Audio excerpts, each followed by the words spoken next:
I'm Allen Laing, and I'm currently based in the Cradle of Humankind, just across the road from the Nairobi Sculpture Park.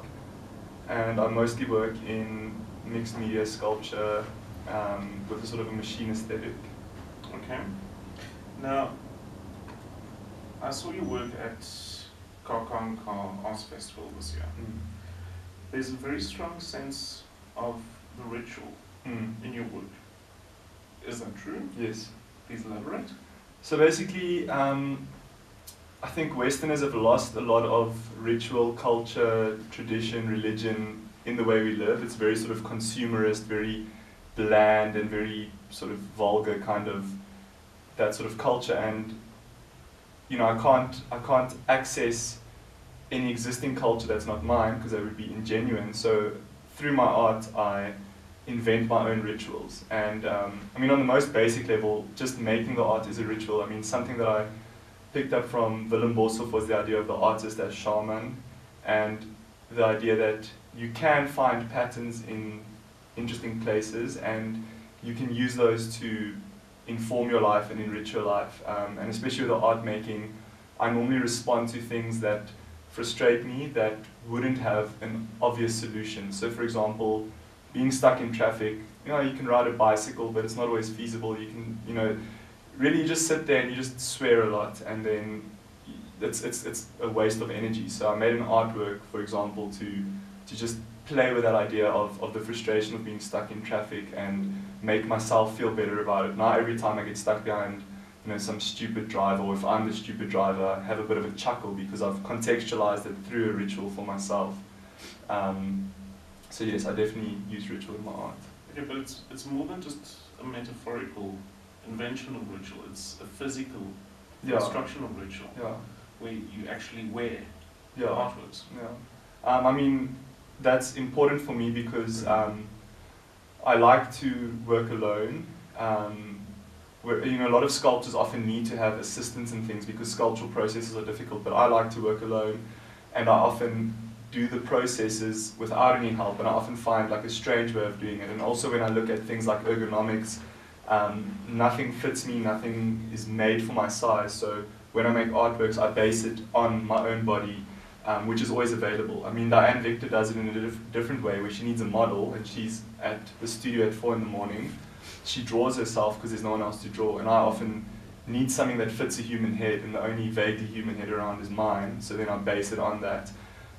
But also definitely by making art that fits me, it's something that I can't really easily offend other people because I'm only speaking about my own problems, my own issues, my own way of thinking, and my own actual body. So I think just on very many levels, I enjoy that. Yeah. Now, in terms of the ritual, does it carry any religious significance? Is there a religious principle that you draw on? For example, Orthodox Christianity, evangelical Christianity, and purely from a Western point of view, because obviously you are speaking from a Western point of view. Is there any religious organization, teaching that you closely associate yourself with? There's not a specific doctrine or dogma or set of teachings. I mean, I know a little bit about a couple of religions, and there's a lot of value in that, but I think that, you know, obviously when human beings become involved, they tend to make it profane. So a lot of religions are beautiful and valuable, but then humans ruin them. So for me, it's basically, it's grounded in a moral logic. You know, how do my actions affect others, and how do my choices affect others, and how can I make sure that the net sum of what I do is at least not negative towards others, hopefully beneficial towards others. So in the ritual, it's more of there's a bit of a psychological underpinning, there's a bit of a historical underpinning, and I'm sure that some religious ideas will come in. But I mean, for example, one ritual that I did is I tried to become a man. So on the eve of my 25th birthday, I made this sort of elaborate selfie stick, and I chopped down a tree and I sawed up the wood, and I went into the forest to a waterfall, and I slept, or I did a midnight vigil. So from the eve of my 25th to the morning of my 25th birthday, and I hope to discover something and really I just discovered nothing. I just realized it was cold and uncomfortable, and I wished I was actually either with friends or in my studio. So that's the interesting part about ritual. Ritual is contextualized by society and by a group of people, and trying to fabricate it often leads to failure. So that's why I say it is more narcissistic, because at least it's something I can understand and something I can relate to my own context.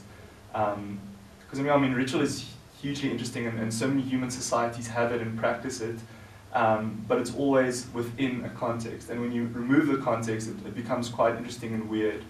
Yeah, but there's not a specific existing doctrine that I've copied onto my rituals. They're very much just mixed and matched from what is around and what I know and what I assume and so on.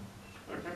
You also talked about Willem Boshoff and the idea of shamanism. Do you see yourself as a shaman? No, I think that would be, like, the reason why I think Willem could be seen as a shaman is because within his society, which is a global society, he's well respected and he is knowledgeable in so many different fields. So he's earned that badge. And I mean, he honestly, I feel that he could call himself that, and I think people are inspired by him.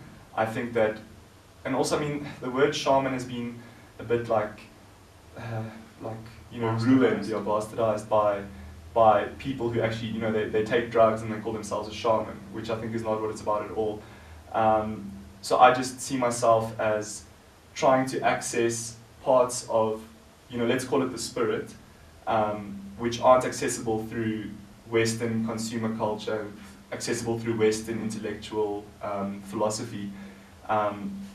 So that's where I'm exploring those parts which I think Western society has cut out or commercialized. So I definitely wouldn't call myself a shaman. I don't know if I ever will. Because also, I mean, even the word shaman comes from you know, Inuit populations or Siberian populations. I mean, you know, Africans call them Inyanga or Sangoma, and you know, every society has a different name for it. So even that word is problematic, but everyone associates it with a wise man. You know, I think also rather calls himself a druid because he's a tree expert, which, you know,